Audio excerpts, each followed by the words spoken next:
à tous, bienvenue pour cette deuxième journée. Bravo et vraiment merci d'être là parce qu'on sait que la deuxième journée à Patrimonia, c'est toujours un peu plus compliqué, même si on a justement des conférences passionnantes. On va pouvoir traiter de sujets sur lesquels vous avez de nombreuses questions. Je me présente rapidement, je suis Raphaël Bloch, ça fait 10 ans que je suis journaliste.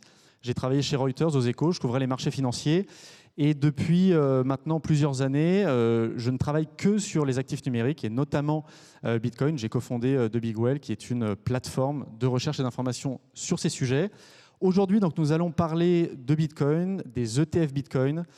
Comme vous le savez, c'est une thématique aujourd'hui qu'on ne peut pas éviter. Après, on a des convictions. Certains sont sceptiques, d'autres commencent à s'y intéresser parce que des clients leur en parlent ou que même à titre personnel, ils ont fait des investissements. Donc aujourd'hui, on va avoir 1 heure pour parler de ces sujets. Je vais appeler nos 5 invités. Donc Anne Maréchal, si vous pouvez nous rejoindre. Donc Anne Maréchal est l'ancienne directrice des affaires juridiques de l'AMF, avocate chez De Gaulle Florence. Asseyez-vous au milieu. Nous avons également Alexandre Stachenko, qui travaille sur les sujets de Bitcoin et des actifs numériques. Voilà, vous pouvez les applaudir depuis 10 ans. Il est notamment le directeur de la stratégie de Pemium. Nous avons également Ludovic Desmet. Je vais vous demander de venir. Vous êtes donc le co-responsable Master Banque Patrimoine Assurance à l'Université de Bourgogne. Merci beaucoup. Paul Bureau de la Banque de Lubac. Paul est le directeur des actifs numériques. Merci. Et enfin, Jean-François Bay, qui est directeur de Bourso First, la banque privée de Bourso-Banque. Merci beaucoup. Et alors, je vais juste m'installer entre vous. Voilà, parfait. Donc, nous allons avoir 1 heure ensemble. Évidemment, nous n'arriverons pas à épuiser toutes les questions. À la fin, on prendra peut-être 5 ou 10 minutes si vous avez des questions. N'hésitez pas. Pour démarrer et cadrer peut-être un peu les choses, on va prendre 10 minutes avec vous, Anne, parce que ça permet aussi parfois de démystifier les choses. C'est vrai qu'il y a plusieurs années, on se posait des questions sur où se situe Bitcoin, les cryptoactifs, d'un point de vue légal, réglementaire, parce qu'on sait qu'avant d'investir, il faut savoir un peu dans quoi on investit. Je pense qu'après la discussion s'ouvrira et on verra qu'on n'a pas encore tous le même regard. Est-ce que c'est une monnaie quand on parle de Bitcoin? Est-ce que c'est une réserve de valeur, donc de l'or numérique, comme Jérôme Powell le dit? Mais donc, pour démarrer, comme je l'ai dit, vous avez été directrice juridique de l'AMF pendant plusieurs années. Vous suivez depuis longtemps ces sujets d'actifs numériques. En 2025, on parle d'une année un peu cruciale pour les cryptoactifs. Est-ce que vous pourriez nous expliquer pourquoi c'est une année décisive d'un point de vue légal et réglementaire? Oui, merci et bonjour à tous. Je pense en effet que l'année 2025 est une année charnière et qu'on est rentré dans un nouveau monde. Et je pèse mes mots pour au moins 4 raisons. D'abord, comme vous le savez, au début de l'année 2025 est entré en vigueur le règlement MiCA en Europe et ça crée ainsi un monde réglementé en Europe. C'est-à-dire plus aucun prestataire de services sur actifs numériques ne peut proposer ses services en Europe sans avoir cet agrément. C'est obligatoire. Donc en France, on avait l'enregistrement PSAN. C'est devenu maintenant l'agrément PSCA MiCA et on a les acteurs qui sont enregistrés ont jusqu'à juin prochain pour avoir l'agrément européen et les nouveaux entrants doivent avoir cet agrément pour proposer leurs services.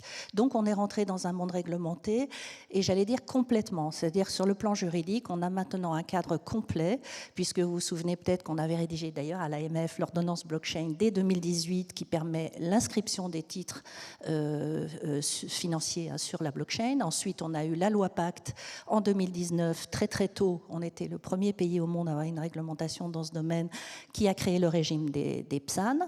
Et ensuite, on a eu en 2023 le régime pilote qui permet d'inscrire sur la blockchain des titres financiers et les négocier sur une sorte de bourse, un MTF.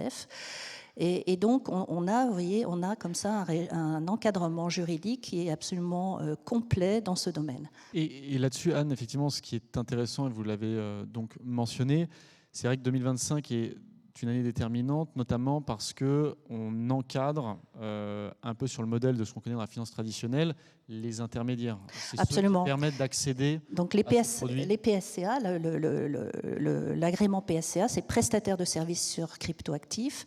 Ce sont les intermédiaires, donc les plateformes comme Binance, OKX ou autres, Paymium, qui est Paymium, ou CoinHouse, qui proposent à l'achat et la vente des crypto-monnaies. Donc ces gens-là, oui, on sait qu'il y a eu beaucoup de fraudes, hein, vous le savez, avant la réglementation, il y en a toujours.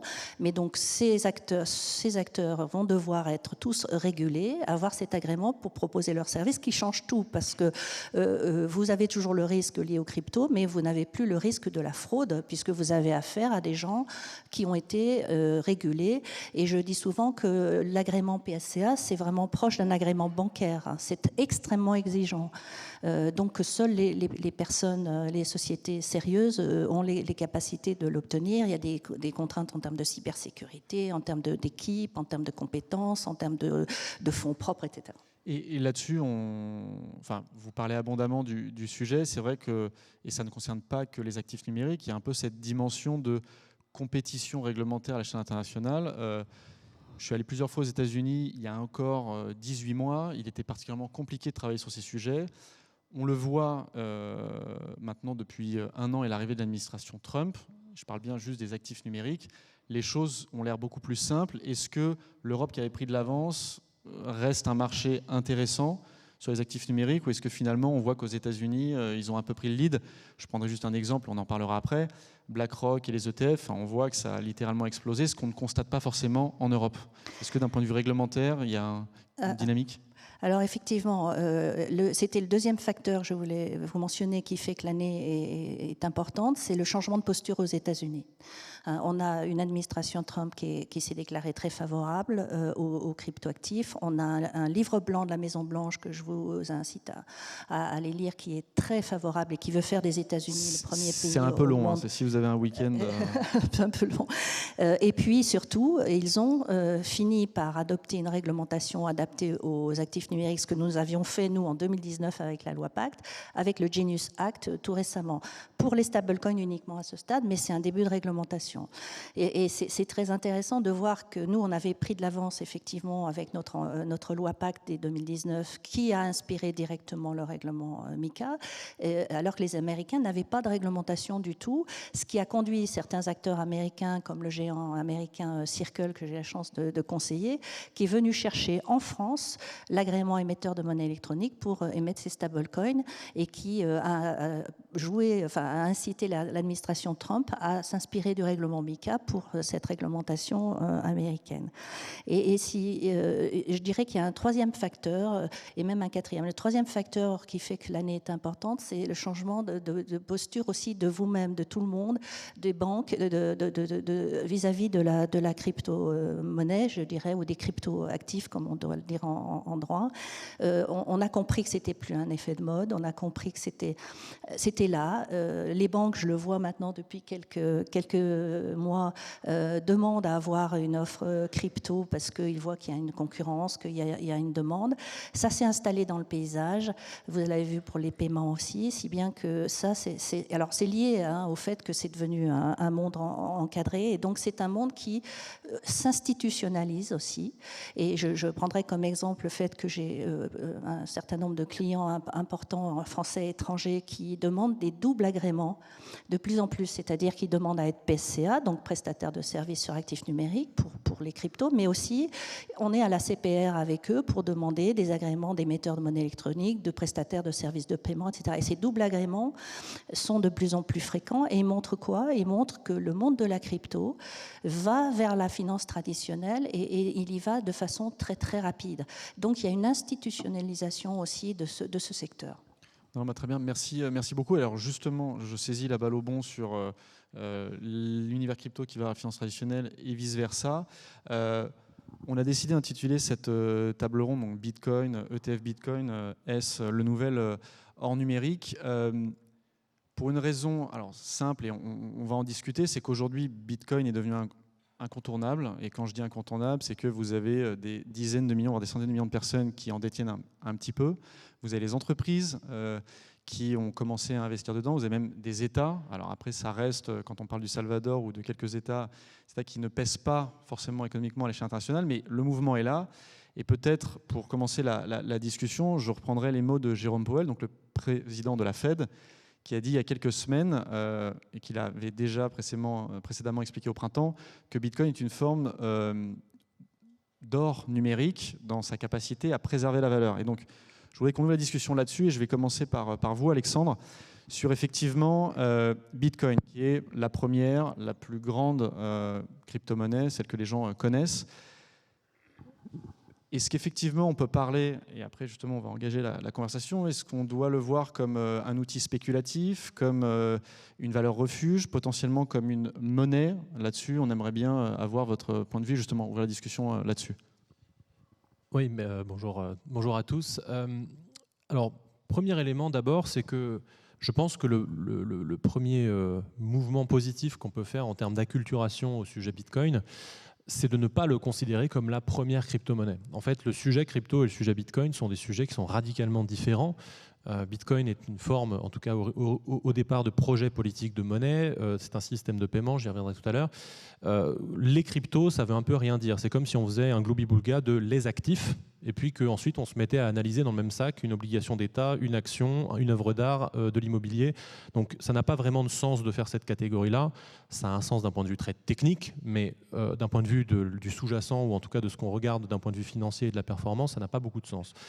Ensuite, actif spéculatif ou pas. En fait, pour moi, ça ne veut rien dire, actif spéculatif. En règle générale, c'est plutôt un anathème qui est envoyé par des détracteurs, mais c'est le principe d'une économie de marché de spéculer. Je pense que d'ailleurs, dans la salle, beaucoup de gens pratiquent cette activité de spéculer. On spécule sur le blé, sur le pétrole, sur les monnaies fiduciaires, sur tout. Donc le fait de dire actif spéculatif, on n'a pas dit grand-chose quand on a dit ça.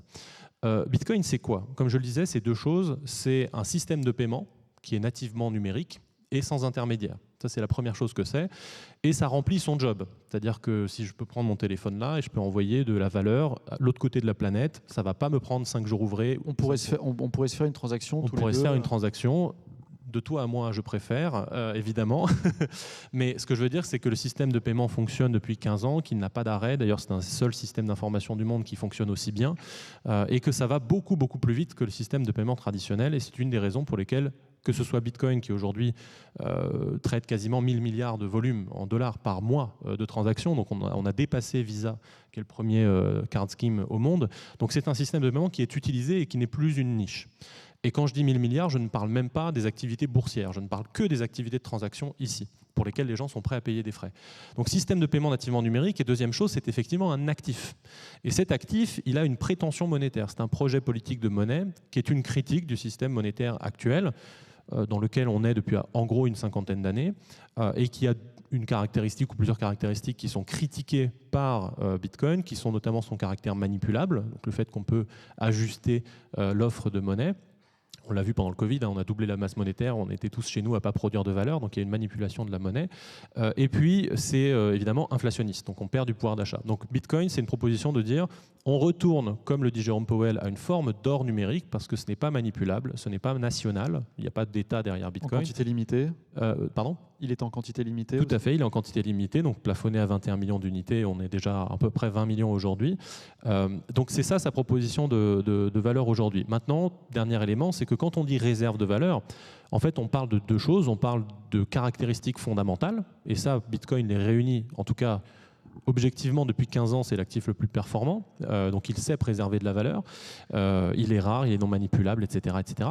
Mais ensuite il reste un dernier élément et c'est le consensus social. C'est que si tout le monde pense que c'est une réserve de valeur, évidemment ça devient une réserve de valeur. C'est un peu ce que fait l'or depuis 2000 ans, hein. Ça ne sert à pas grand chose à part dormir dans des coffres et décorer des bâtiments, mais tout le monde est persuadé que ça permet de préserver de la valeur parce que c'est inoxydable, rare, etc. Donc in fine c'est devenu la réserve de valeur de référence de l'humanité. Donc je pense qu'on aura effectivement dans les prochaines années un glissement de beaucoup d'actifs qui sont venus capter une forme de premium monétaire, c'est-à-dire comme la monnaie se déprécie, beaucoup de gestionnaires d'actifs en fait, pensent que cash is trash, donc en fait il faut s'en aller de la monnaie et donc ils vont chercher de l'immobilier, des actions, etc. Et je pense qu'une partie de cette premium va glisser sur Bitcoin dans les années qui viennent. Là-dessus, Ludovic, allez-y, vous avez le droit de boire. D'un point de vue académique, justement, l'objet Bitcoin, comment vous l'appréhendez? Et ce sera un peu justement ma question en miroir à celle que j'ai posée à Alexandre. Merci pour votre question, merci pour l'invitation. Effectivement, Moi, ce qui me fascine dans cet objet-là, c'est son caractère de figure de Rorschach, c'est-à-dire tout le monde y trouve un peu, on a une tâche et puis on se demande un peu ce que c'est. Et moi, je reviens souvent aux origines parce que mon domaine, c'est plutôt l'histoire de la monnaie. Et tous ces milliards, ces 4000 milliards je crois, de capitalisation c'est 2000 milliards pour le Bitcoin et 4000 pour milliards. toute cette planète, ça vient de 9 pages qui ont été produites sur Internet le 31 octobre 2008. Hein. Et qui, en fait, on a un showrunner qui, à un moment donné, a lancé une série. On est à la 15e saison et on a des rebondissements tous les ans. Hein, c'est-à-dire naissance des stablecoins au bout de 4-5 ans. Ensuite, on a vraiment un objet qui mute extrêmement rapidement et qui, comme il a été dit précédemment, vient contaminer ou en tout cas vient occuper la finance, alors qu'à l'origine, c'est un projet anti-shadow banking. Bon, peut-être qu'on aura l'occasion d'y revenir, mais si ça naît en 2008, c'est pas un hasard. C'est-à-dire qu'il y a un sens du timing chez Nakamoto qui est extraordinaire, c'est-à-dire que c'est 45 jours après la faillite de Lehman Brothers. Donc c'est vraiment un projet, effectivement, anti-système bancaire tel qu'on le concevait à l'époque, anti-shadow banking et anti aussi collusion État et banque, puisque c'est une critique aussi du bail-out. Hein, la première ligne de codage fait référence à ça. Donc il y a vraiment quelque chose de fascinant, c'est la force des idées en fait. Hein, c'est vraiment un projet et vous y adhérez si vous voulez ou pas. Hein, on a vraiment, c'est la base du volontariat, on n'a pas de contraintes légales et faites partie du club si vous le voulez ou pas.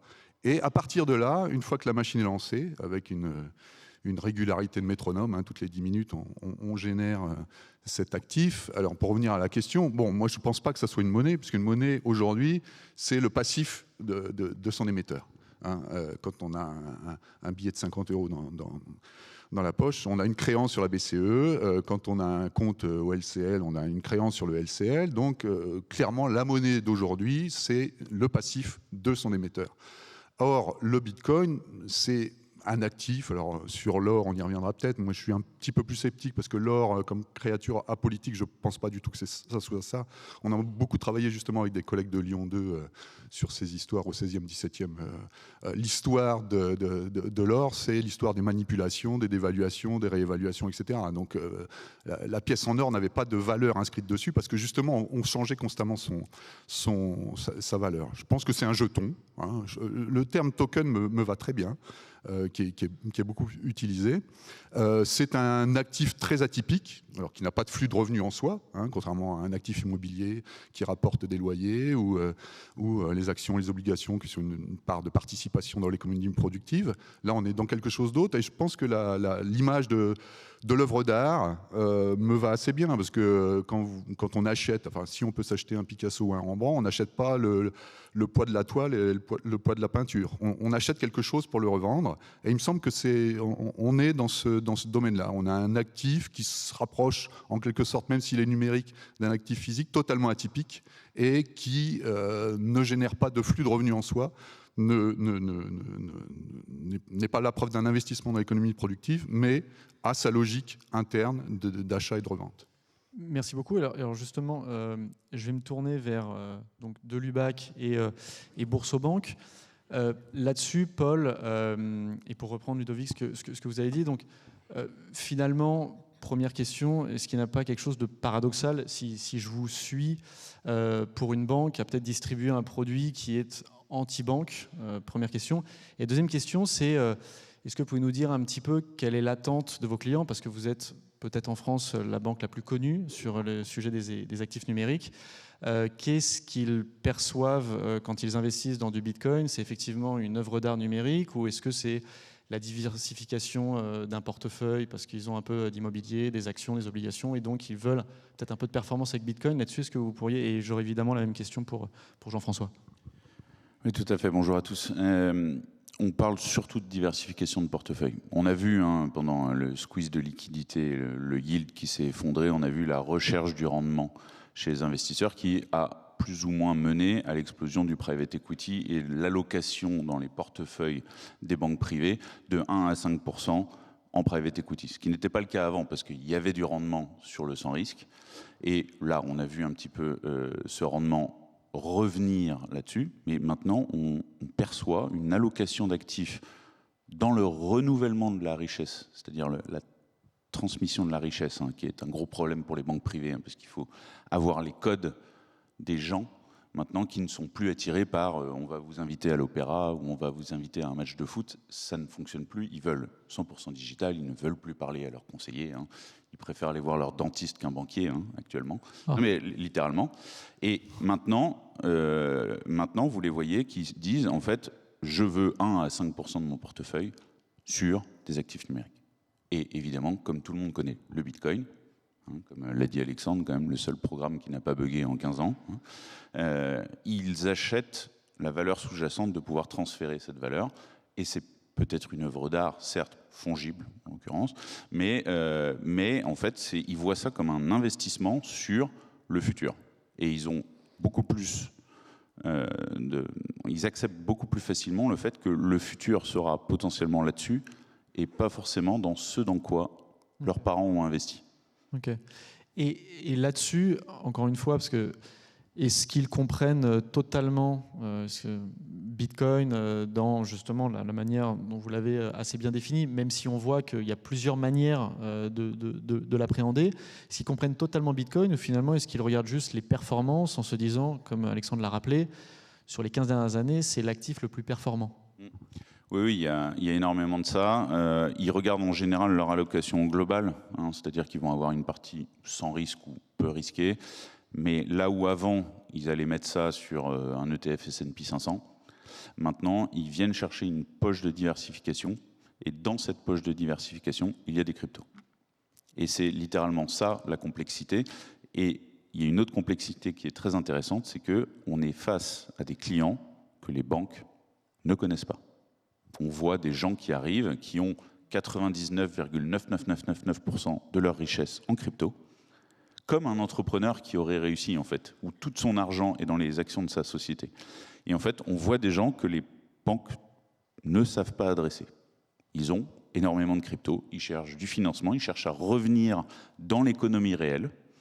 Et en fait, c'est cette partie-là qui nécessite un agrément, littéralement. Parce que, quand vous ouvrez un compte, même chez Boursorama par exemple, quand vous ouvrez un compte chez Boursorama, on vous demande de faire un virement d'une autre banque française. Parce qu'il y a ce tampon que le client a été tamponné en disant il a le droit. La crypto nécessite un agrément parce que pour revenir dans le monde réel, et c'est ça qui rend ça concret, il faut qu'il y ait une banque agréée qui permette de dire j'ai vérifié l'origine des fonds de ces cryptoactifs, ils ont été validés, et s'il les revend, il a le droit de s'acheter une Porsche. C'est souvent le cas. D'accord. Et alors, justement, côté Boursorama, vous êtes venu plus tard, évidemment, sur le sujet. Donc, cette année, vous avez annoncé les premiers ETP. ETN. Voilà, ETN. Ouais. Bah, vous nous direz plus, voilà, dans le détail donc, quel type de produit, sur donc, notamment du Bitcoin. Pourquoi ce type de produit et pas directement en fait, du Bitcoin, par exemple, pour vos clients? Pourquoi passer par la case ETF, ETP? ETF. Alors, bonjour à tous. Oui, effectivement, je pense qu'avant de répondre précisément, rappeler un petit peu des caractéristiques qui vient expliquer justement le succès de la classe d'actifs. Déjà, je pense qu'il y a un phénomène qui est assez rare en finance, c'est que le développement vient du retail. La plupart du temps, on parle de retailisation de la classe d'actifs private equity, en disant, tiens, est-ce que les particuliers vont avoir accès à la classe d'actifs institutionnels type private equity ou private debt? Et on peut parler des cat bonds, enfin voilà, à chaque fois, on a ce mouvement institutionnel vers retail. Là, c'est le phénomène inverse. C'est parti des particuliers. Donc ça, c'est un élément important à intégrer. La deuxième chose, c'est mondial, ça a déjà été dit. La troisième chose, c'est digital. Et la quatrième remarque, c'est que ça vient aussi des jeunes. Et donc, ont compris, enfin en tout cas, ont adhéré à ce que vous expliquez, un peu le cas d'investissement ou la philosophie. Crise financière 2008, crise financière, donc économique, donc sociale, donc politique. Donc c'est venu alimenter un petit peu ça. Une épargne abondante, on a fait hélicoptère monnaie. une inflation qui est apparue donc à partir de 2022, 2023, 2024. On a des investisseurs qui, je dirais, ne peuvent plus se satisfaire du dépôt à vue non rémunéré ou même du fonds en euros. Et l'autre élément qui est très important, on le voit, c'est la diversification.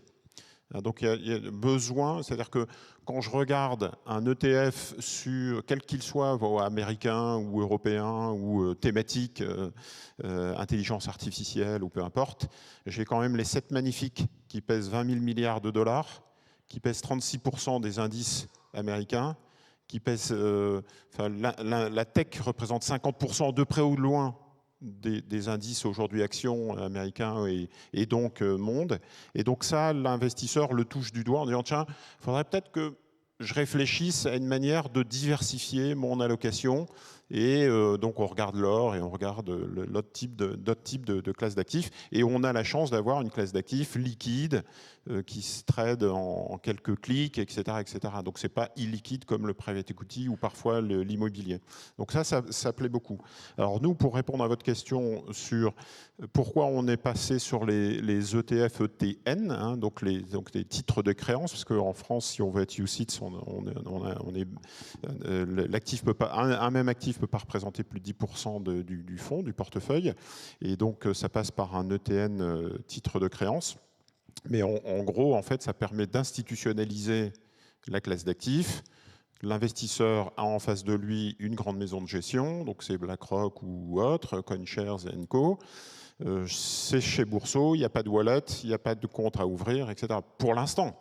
Donc on va voir avec Mika comment ça va évoluer et peut-être qu'on se refait une table ronde dans un an et on aura des partenaires sur lesquels on pourra ouvrir ce type de... Voilà, on prend rendez-vous. Mais en tout cas, pour l'instant, c'est la meilleure réponse pour le particulier qui se dit je suis chez Boursorama, j'ai l'ensemble de mes actifs, j'ai une plateforme digitale et donc je peux avoir de l'or, des bitcoins etc. et d'autres classes d'actifs et des actions.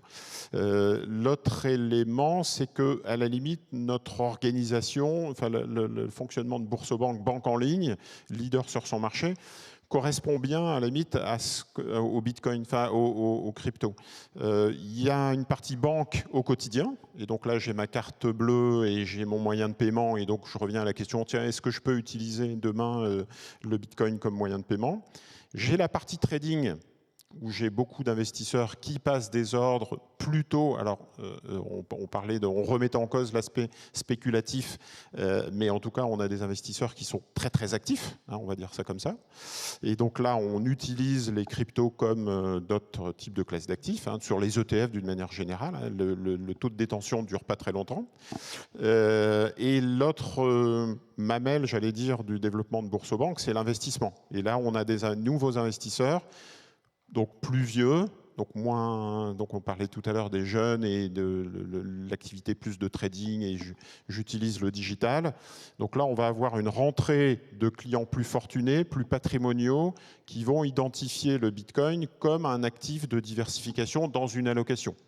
Et donc c'est plus longtemps. Et si c'est plus longtemps, ça s'institutionnalise. Ça veut dire que c'est un peu plus corrélé aux autres classes d'actifs et avec une volatilité qui va tendance à avoir à baisser. Donc on est passé de commodities à securities. Hein, donc ça devient un titre, j'allais dire, un peu comme un autre, mais avec les avantages et inconvénients. Et justement là-dessus, c'est effectivement un excellent point. Alors, je sais que vous n'avez pas forcément le recul nécessaire sur la demande de vos clients pour ces produits, mais je tente quand même le coup. Est-ce que vous êtes satisfait du lancement après quelques mois? Est-ce qu'effectivement les clients sont au rendez-vous? Et l'autre chose, c'est est-ce que vous aussi, côté de l'UBAC et côté Paymium, vous constatez peut-être cette différence entre la partie trading et la partie plus investissement à long terme. Et là-dessus, on en parlera effectivement, parce que l'arrivée des ETF, avec ce qu'elle représente en termes d'institutionnalisation, change pour justement le Bitcoin et les cryptoactifs. Mais peut-être effectivement là-dessus sur... Oui, alors sur l'ETF Bitcoin, pour le coup, dans une vie antérieure, j'étais responsable de l'innovation chez Lixor ETF. J'ai déposé un dossier à la Société Générale pour lancer un ETF Bitcoin en 2016. J'ai été reçu. Alors là, ils m'ont dit ton argent dans les nuages, oublie. C'est dommage d'ailleurs, et c'est dommage aussi que par la réglementation UCITS, c'est les règles des 5, 10, 40, et notamment sur le Bitcoin, on ne puisse pas faire d'ETF puisqu'on en est rendu à faire des ETN, des ETP, pour pouvoir fournir en fait le payoff de cette nouvelle classe d'actifs qui maintenant a ses lettres de noblesse, mais dans un wrapper, dans une enveloppe que les gens connaissent, pour mettre ça dans un compte titre, pour mettre ça de façon simple. Mais on reste quand même, on ajoute un single point of failure dans un actif qui était dédié à ne pas en avoir. C'est-à-dire que là, en fait, quand vous achetez un ETN ou un ETP, il y a un gérant, certes, qui est backé, mais c'est lui qui détient les coins. Alors que littéralement, la proposition initiale, c'était votre wallet, votre coin, votre argent. Bon. Ceci mis à part, au moins ça donne une exposition simple, ça marche très bien, mais il est vrai que, en termes de clients, ceux qui font du trading crypto, ils s'en fichent des ETF. Eux, ils veulent une plateforme, ils veulent passer des ordres, ils veulent voir des courbes. La diversification de l'allocation de la richesse, c'est des gens qui font du buy and hold.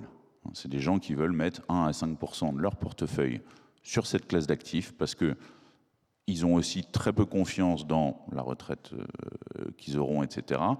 Et donc, ils se disent, en fait, il faut que j'ai ma classe d'actifs qui me permet d'avoir du rendement et je ne veux pas être 100% risqué parce que finalement, si on achète du S&P 500, du CAC, de l'Eurostoxx, en fait, on achète toujours la même chose, le système financier. Et donc, ils se disent, au moins, si le système financier ne fonctionne plus, j'ai ça qui va me permettre de bouger. Et on arrive à des gens qui veulent avoir leur coin, leur wallet dans une banque réglementée parce qu'ils veulent pouvoir le prendre et le garder pour eux.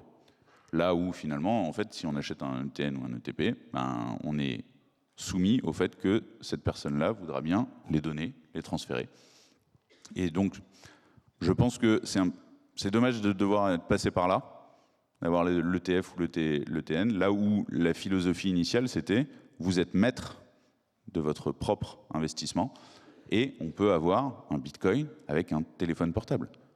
Le crypto-actif dans le tiers-monde, c'est quand même la source d'investissement auquel tout le monde peut accéder. Et on est allé rajouter une couche d'institution. On peut continuer le parallèle avec l'or, c'est-à-dire qu'on peut avoir un compte et de l'or et essayer d'avoir de l'or physique en Suisse, etc., etc. Enfin bref, donc essayer vraiment de se rapprocher de manière tangible de la classe d'actifs, de l'actif.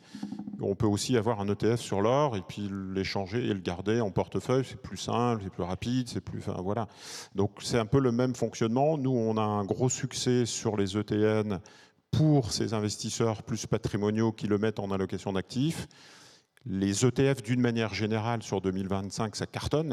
On fait mieux que 2024, qui était déjà une année historique. Et plutôt sur les actions et aussi sur les classes d'actifs type crypto. Pour vous donner une idée, sur le premier semestre, on fait plus d'1 milliard net de collecte sur les comptes titres chez Bourseau.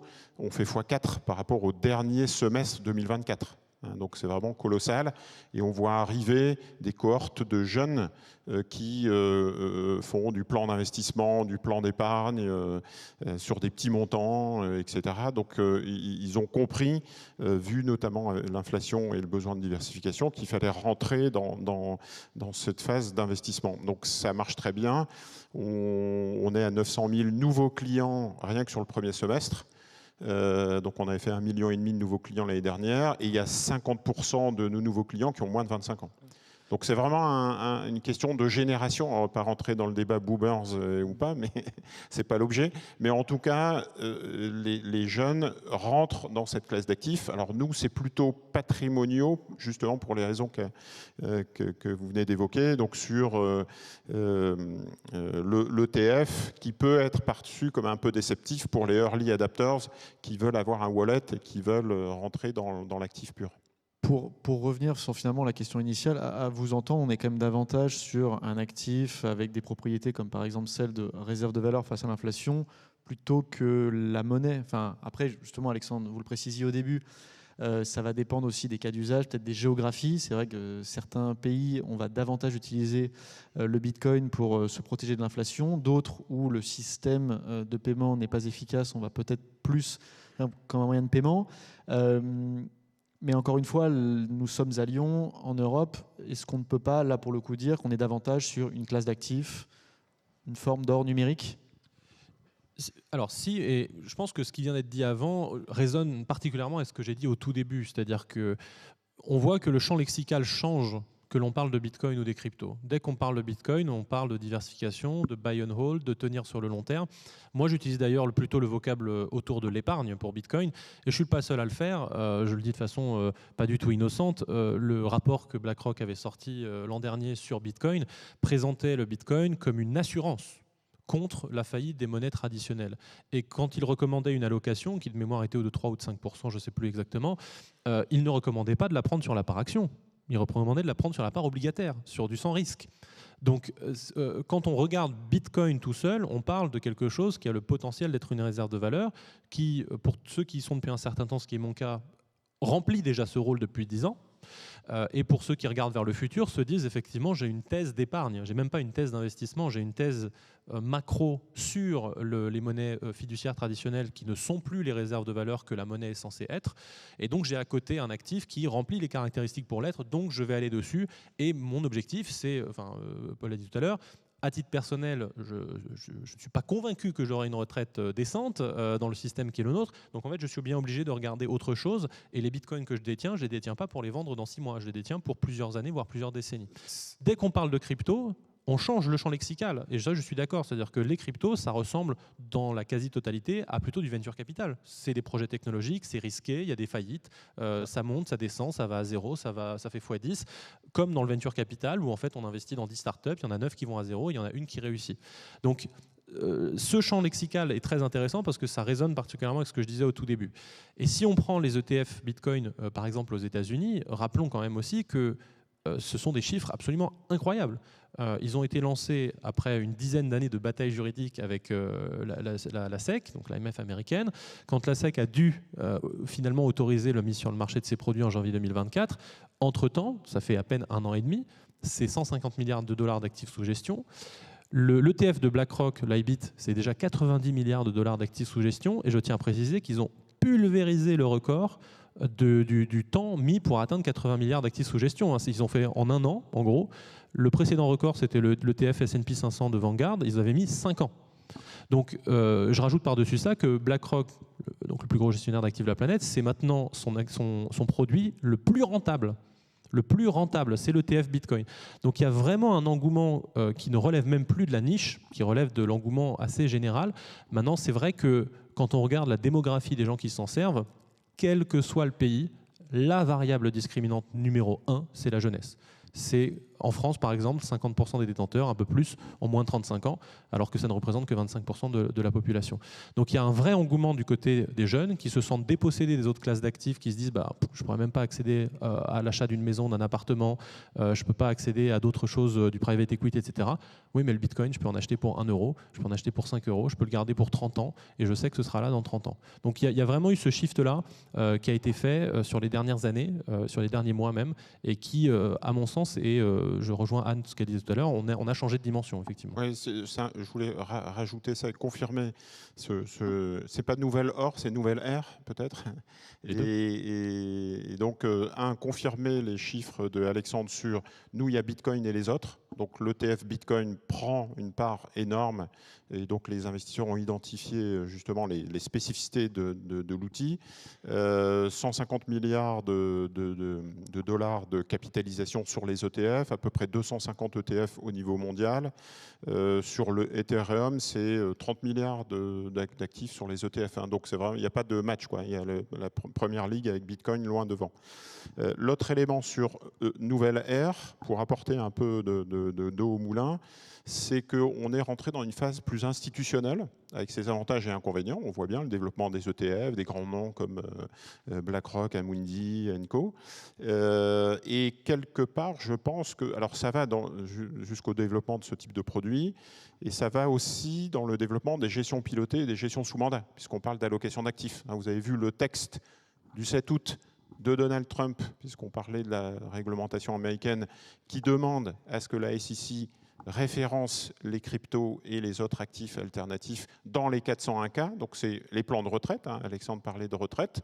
Donc on est vraiment là, on en est vraiment là. Et donc demain, on aura sans doute dans les gestions pilotées, de manière standard. Donc Monsieur Jourdain fera de la prose sans le savoir, donc il fera des cryptos sans le savoir, et donc ça sera intégré.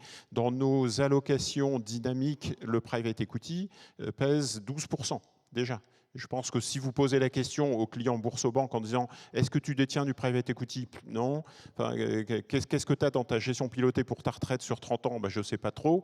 Enfin, voilà, c'est l'avantage et l'inconvénient d'avoir un pilote dans l'avion, c'est qu'à la limite, il choisit le gérant, le professionnel, qui lui a mis 5, 10 ou 15% enfin, de private equity pour ses 30 ans de retraite, et il a peut-être raison. Et donc, on aura ce même phénomène, gestion sous mandat, et gestion pilotée demain, c'est sûr. Juste quand on voit les écarts de grandeur sur les ETF, Bitcoin et crypto au sens large, entre les États-Unis et l'Europe, alors même que l'Europe a démarré en premier, et là-dessus je me tourne aussi vers vous, Anne. Plusieurs années à la MEF, vous avez suivi ces sujets. Comment vous expliquez qu'aujourd'hui, il n'y ait pas une accélération équivalente à ce qu'on voit aux États-Unis, peut-être sur ce type de produit en Europe?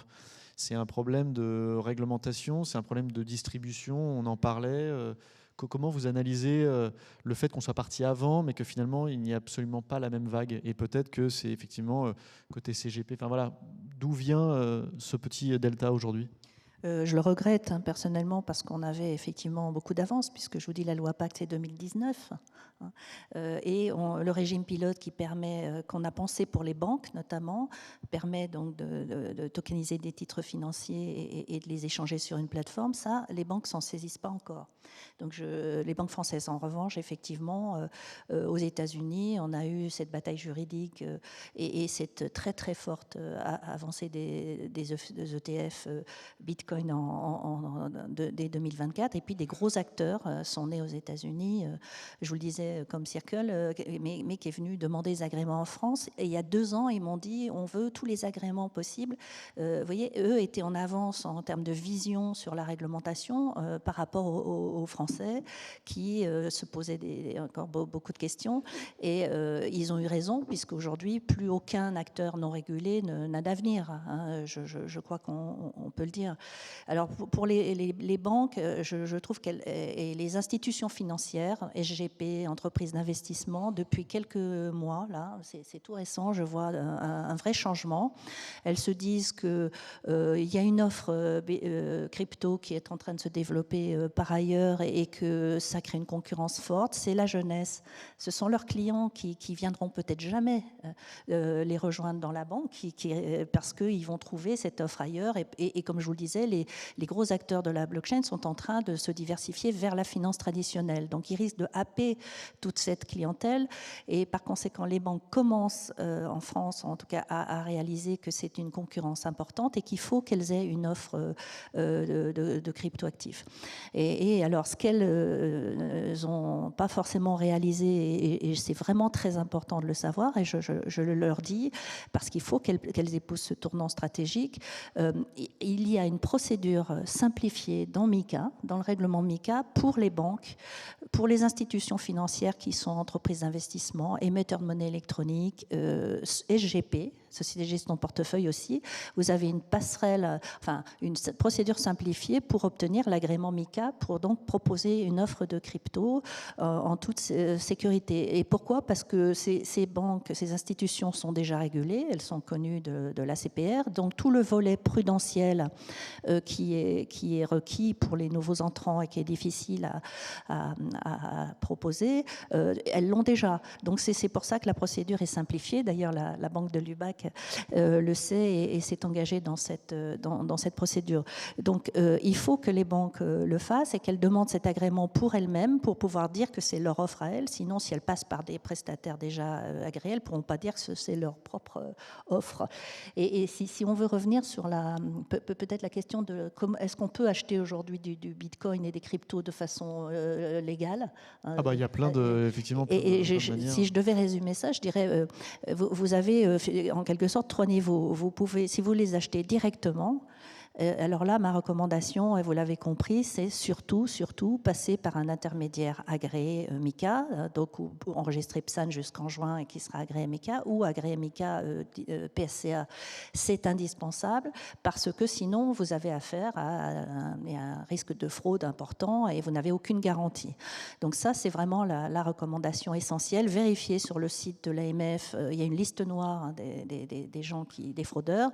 Il faut vérifier que ces acteurs, ces plateformes de négociation ont bien obtenu cet agrément, ce qui ne vous garantit pas contre le risque, encore une fois, et la volatilité des cryptos, mais qui vous garantit sur le fait que ce n'est pas de la fraude. Ce sont des gens qui respectent les règles de lutte contre le blanchiment, respectent les règles, se protègent du hacking, etc. Non, mais ce sont des gens sérieux. Et ce sont des gens absolument sérieux. Et encore une fois, les banques vont s'y mettre aussi. Et je dis souvent, il y a le Circle où il y a 1000 personnes. Chez Circle, il y a 140 personnes qui sont dédiées à la compliance. Ratio de 14%. Vous voyez, je ne suis pas sûre que ce soit le ratio dans les banques. Ah, 20% de l'UBAC, alors voilà. Deuxième niveau, vous avez la possibilité en France aujourd'hui de créer des fonds directement investis dans des cryptos et de les offrir, mais seulement aux professionnels. Ça, c'est une possibilité que vous avez aujourd'hui dans la réglementation. Ce sont donc des fonds, des FPS notamment, qui peuvent être directement investis dans les cryptos et qui proposent leurs produits uniquement aux professionnels à partir de 100 000 € la part. Ça, c'est une possibilité aujourd'hui. Puis troisième niveau, c'est effectivement les ETF. Alors, on ne peut pas en France avoir des ETF à l'américaine directement investis dans un seul crypto-actif comme le Bitcoin. C'est pas possible, c'est la réglementation PCVN UCITS qui nous l'interdit. Il faut une diversification, mais il y a des moyens d'investir indirectement ou de façon plus diversifiée dans des cryptos. Il faut vérifier que les fonds sont autorisés et que c'est encadré, mais vous voyez bien que dans ces trois cas, et notamment le dernier, on est dans le cadre de la réglementation au PCVM. Ça veut dire qu'il y a toutes les garanties qui sont données dans le cadre de la directive, c'est-à-dire de toutes les garanties en termes de commercialisation, de règles prudentielles des fonds, etc. On sent que vous avez gardé petite touche de l'AMF, enfin vos années. Ça reste. Non, mais c'est très bien. Et justement, Ludovic, je me tourne vers vous sur... parce que tout à l'heure, c'était intéressant quand vous avez rappelé un peu la genèse de Bitcoin, qui était un peu, même beaucoup, anti-finance. Quand on voit aujourd'hui ce qui est devenu le secteur et que justement toutes les banques s'en emparent, comment vous expliquez que les choses aient... je ne sais pas si c'est autant changé.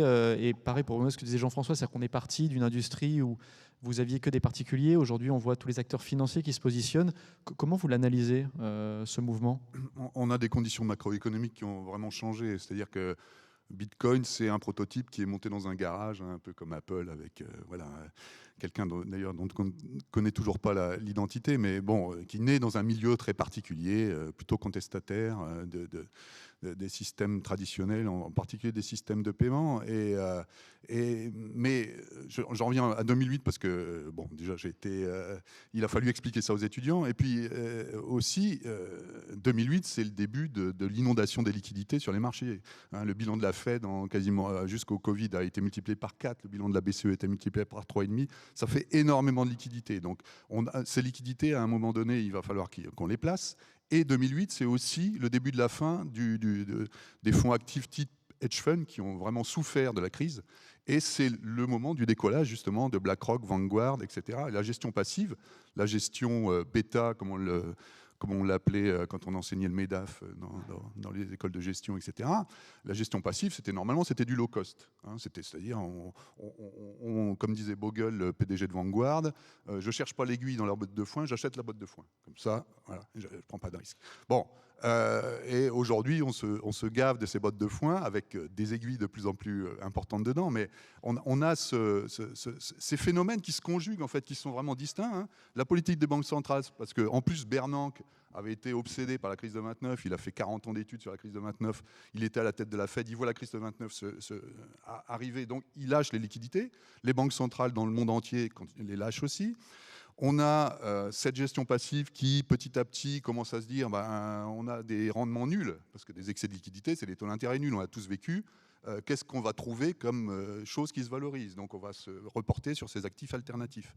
Et on a aussi, donc on a ces mariages un petit peu contre-raison, d'un côté d'un projet totalement anti-système et de l'autre côté de la gestion bêta qui avait été enseignée dans ce qu'on appelait la théorie académique américaine. Et on rajoute à ça quand même Covid, Poutine et Trump, qui sont des indices d'inquiétude qui font monter l'épargne et qui font qu'on a des fonds à distribuer. Et qu'est-ce qu'on va prendre ? On va prendre des actifs qui se signalent par leur nouveauté, par leur connexion avec la Silicon Valley, etc. Je ne suis pas sûr que tout ce qui vient des États-Unis soit très bon, hein. Moi, la déconnexion de la régulation américaine, là, depuis le Genius Act, etc., parce que ce n'est pas l'administration Trump qui avait ouvert la voie aux ETF, hein, c'est Gensler, comme il a été dit, à la SEC. Donc Gensler avait déjà lâché là-dessus. Mais aujourd'hui, il y a vraiment un intérêt de l'administration Trump, avec les stablecoins en particulier, de faire une planche à billets numérique. Là, on n'est plus dans l'or numérique, hein. On est dans Tether, etc.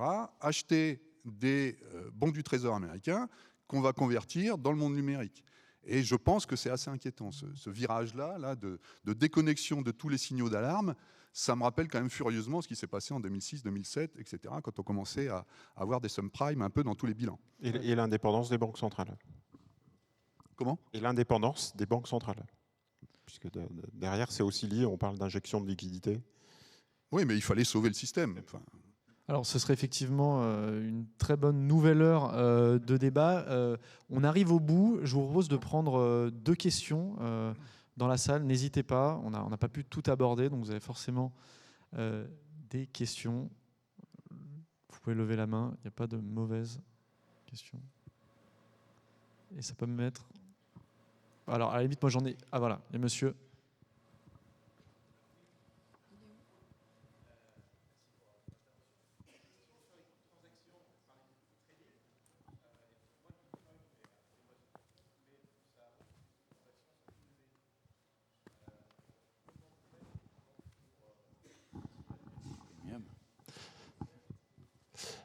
Alors, il y a 2 sujets différents. Les frais de Peut-être transaction. Alexandre, juste peut-être reparaphraser juste la question, Ouais, peut-être que tout le monde ne l'a pas entendu. Donc effectivement, monsieur posait la question du coût des frais de transaction, parce qu'effectivement, si on dit trading sur Bitcoin, et monsieur soulignait, est-ce que c'est vrai, que le coût a tendance à augmenter ? En fait, il faut distinguer 2 sujets. Il y a le sujet des frais de transaction sur le réseau Bitcoin, il y a le sujet des frais qui sont pris par les prestataires. Si vous prenez l'exemple de Pemium, de l'entreprise dans laquelle je suis, les ordres d'achat et de vente qui se réalisent sur la plateforme ne sont pas directement faits sur le réseau Bitcoin. Ils ne sont jamais diffusés. Donc en fait, on ne fait pas une transaction Bitcoin à chaque fois que quelqu'un met un ordre d'achat. Donc ce qui se passe, c'est simplement qu'on ait une place de marché. Donc les gens mettent des ordres d'achat, de vente, etc. Et lorsque les ordres se réalisent, lorsqu'il y a un acheteur et un vendeur qui se trouvent, comme n'importe quel Euronext ou place de marché, on va prendre un frais qui, en l'occurrence sur Pemium, commence à 0,6% pour ceux qui ne font pas beaucoup de volume et qui peut descendre jusqu'à 0% pour ceux qui sont très très gros ou qui sont market makers par exemple. Les frais dans transaction dont vous parlez, c'est ceux qui sont sur le système de transaction Bitcoin. Donc si jamais par exemple Pemium veut envoyer de l'argent à un client qui veut retirer ses Bitcoins, on va lui demander une adresse de portefeuille et on va lui envoyer des Bitcoins sur cette adresse-là. Et effectivement, les frais de transaction, alors je ne dirais pas qu'ils montent avec le temps, parce qu'en fait, ce n'est pas une variable du temps. Les frais de transaction sur le réseau Bitcoin, c'est une variable de la saturation du réseau. Donc plus le réseau est utilisé, plus il faut surenchérir par rapport à tous ceux qui veulent faire une transaction pour passer vite. Donc l'intérêt, c'est qu'on a donc des frais de transaction qui ne dépendent pas du montant envoyé.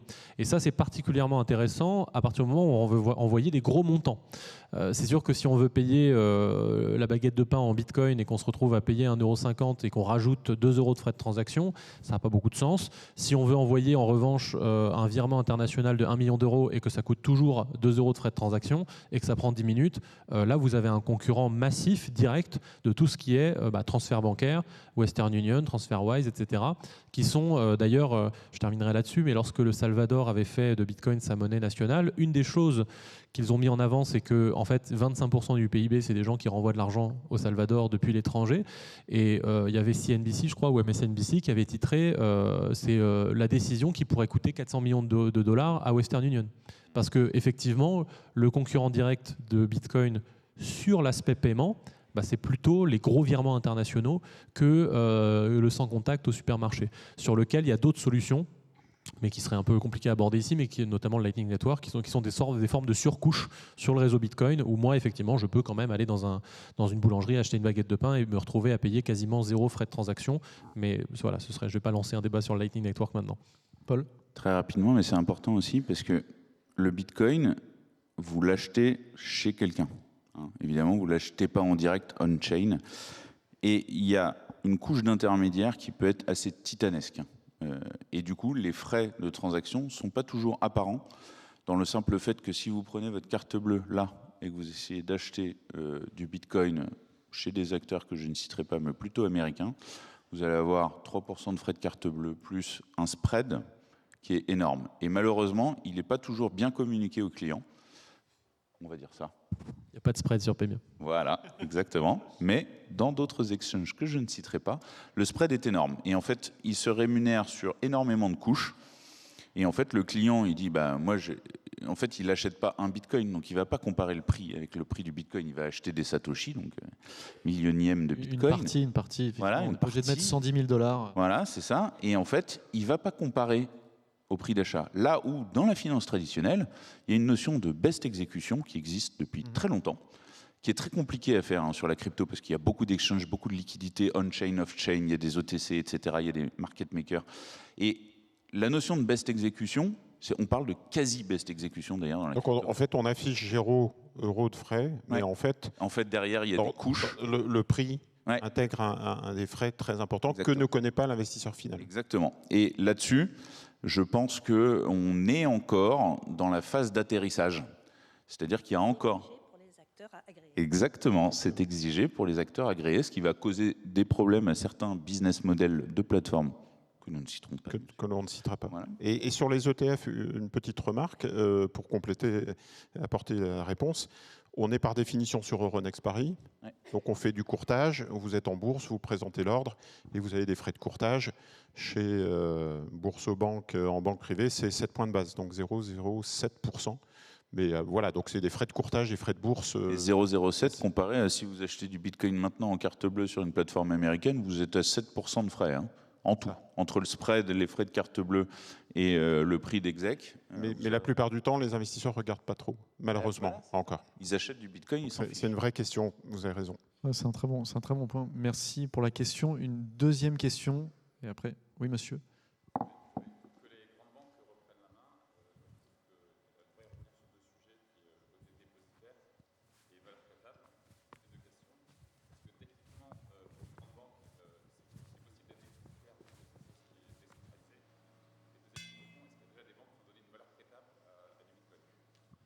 Ok, alors non, c'est une très bonne question. Donc, deux questions en l'occurrence. La première, c'est effectivement est-ce que les banques peuvent être dépositaires d'un actif comme le Bitcoin et est-ce que il est possible pour des clients effectivement d'obtenir contre ces Bitcoins financement? La baleine blanche, le Lombard crypto, c'est un de mes sujets depuis un an.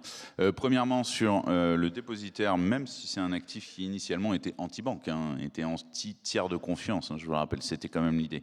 Bien au contraire, oui, évidemment, comme l'a dit Anne, il faut être régulé. Voilà, conservateur crypto, il faut cocher la case.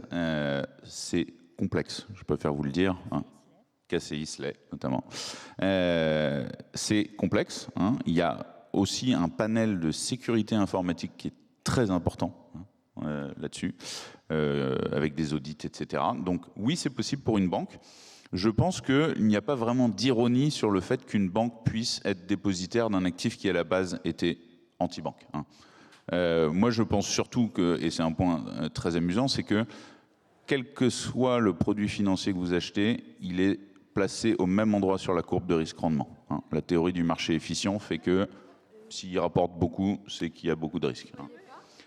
La crypto, le Bitcoin, ils ont leur propre courbe, qui va se rapprocher avec l'institutionnalisation, je pense, de cette courbe-là, mais c'est quelque chose qui est en dehors. Et donc on a des gens qui vont, là l'étude de la DAN l'a quand même dit, aller faire confiance à une banque pour garder leur crypto. Pour la première fois, l'étude de l'Association des actifs numériques, la banque est l'interlocuteur privilégié devant la custodie, self-custody, hein, donc quelqu'un qui aurait acheté son propre logiciel ou pour garder ses cryptos. Maintenant, c'est la banque l'interlocuteur de confiance pour garder les cryptos. Et notamment, je cite un cas mais qui nous est beaucoup arrivé, la transmission. Hein, si vous avez votre propre crypto sur 17 ledgers avec des clés partout, qu'est-ce qui se passe si vous disparaissez? Si c'est dans une banque française régulée, eh bien, il y a transmission aussi simple que si c'était un compte bancaire. Et alors, sur le Crédit Lombard. Crédit Lombard Crypto, alors là, je pourrais en parler, je pense que je pourrais en parler des heures, mais il y a une notion d'impact sur les ratios prudentiels d'une banque qui fait qu'actuellement, si je prête 100 000 € à quelqu'un contre de la crypto, il faudrait que ce soit aussi rentable que si je prêtais 800 000 € à quelqu'un d'autre. Donc, sur les ratios prudentiels et l'immobilisation des fonds propres. J'espère que ça va évoluer, hein, parce que malheureusement, c'est du financement qui part au Caïmans, aux îles Vierges ou d'autres endroits moins recommandables, on va dire. Il y a des solutions suisses, mais qui, pareil, sont un peu dans une zone grise réglementaire. Il y a toute cette notion de est-ce que ça déclenche un événement fiscal ou pas? La réponse, en clair, c'est possible, c'est très compliqué, mais ça sera un peu plus simple à peu près au premier trimestre 2026. Là encore, grosse différence avec la crypto en direct, j'allais dire, c'est que les ETF, nous, on les accepte en crédit Lombard. Très bien. Madame, messieurs, merci beaucoup. Vous pouvez les applaudir. Merci. Merci infiniment. Et donc, si vous avez des questions à leur poser, n'hésitez pas. Je crois que vous êtes toute la journée à la conférence. Merci beaucoup. Le Pemium est au stand K69. Non, on ne fait pas de...